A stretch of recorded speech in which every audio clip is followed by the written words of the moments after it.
Hi and welcome to another video from the CTAD Clinic. My name's Dr. Mike Lloyd and I'm the clinic director.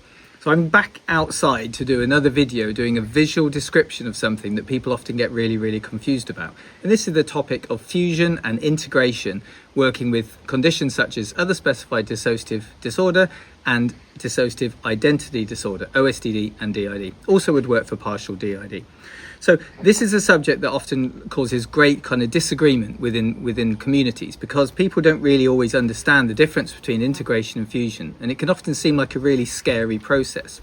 So and what sometimes people talk about is the loss of alters or parts within the system that they've grown either very fond of or have become reliant on over the years that they've had those conditions. So what I'm going to try and do today is back to my glasses of water from a video that I did a couple of years ago to try and help people understand exactly what we mean by these things. And obviously this is a highly simplified way of doing it, and there's loads of different manifestations of alters and parts within DID and OSDD, but this is just a real way of being able to sort of show how it can work in the hope is that it becomes a bit less of a scary process or a frightening process for people to be able to talk about. So the essence of it is that we start with say this. So this would be what we would consider to be the main person or the host part, or in structural dissociation terms was used as the apparently normal person, but we don't really use that in that way these days. So this is kind of the main person. And what we see then is that essentially they are full with all of their personality, identity, bits and pieces that belong to them. And this is the sort of the manifestation of the self and everything that is included within it. This is a description of what we would call the alters or parts, the dissociation. So you can see that they're two separate things. So we have the main person and then we have these. And some people have many of these. Some people just have one. It doesn't really make any difference. The process works exactly the same. So if we start with integration, what we have is a person here and an alter there, and they are separate. There is a division between them, and that division is the dissociation. And what people want to do when they go through the recovery process is either integration or fusion. And this will hopefully demonstrate what we mean by those things. So integration would be a harmony or a collaborative process between the person and the part. So the essence being that they kind of still stay separate. So the dissociation still keeps the part separate to the person, but there's a collaborative role that goes on between them. So I can demonstrate that by saying, let's say at times that collaboration can look like this.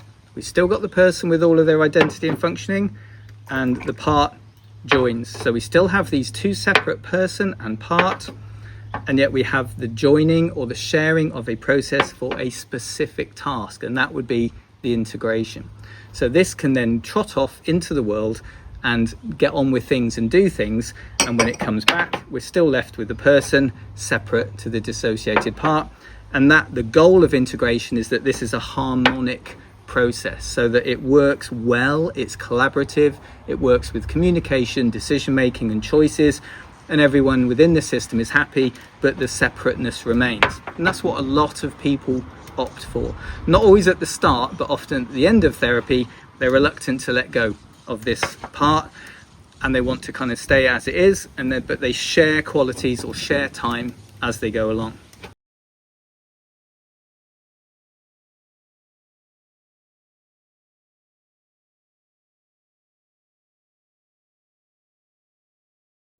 Fusion is then very different.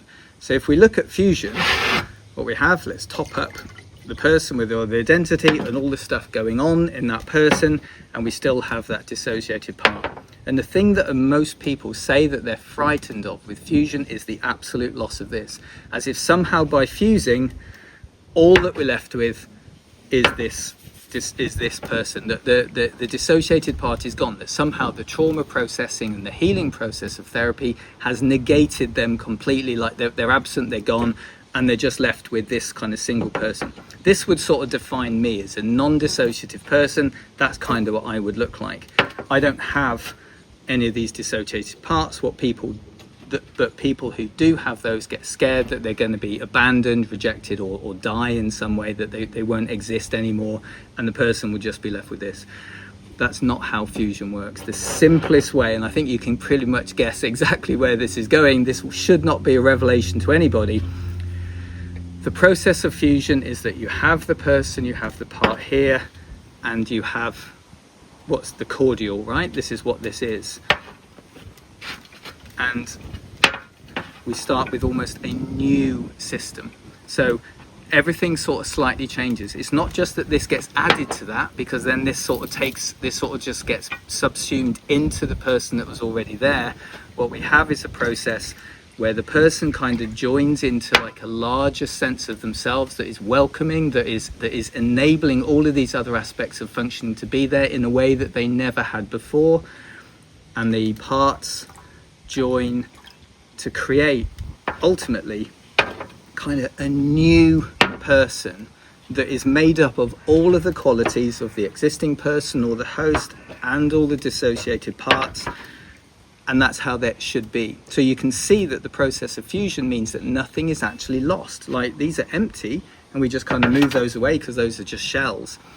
But the essence of all are put together in a new system, in a new way that allows for all of that collaboration that this one did, but actually creating a complete sense of harmony, and there's no other parts. So there's no other bits. Like when this was there, we had the other parts still present. This is all that's left with. And when we talk about things like this is the greater whole, it has all of the component parts, it has all of the essence, it has all of the identities, but they are kind of fused into one state of being through which all the decision-making processes and all the recovery processes from the rest of life is all channeled through this one system.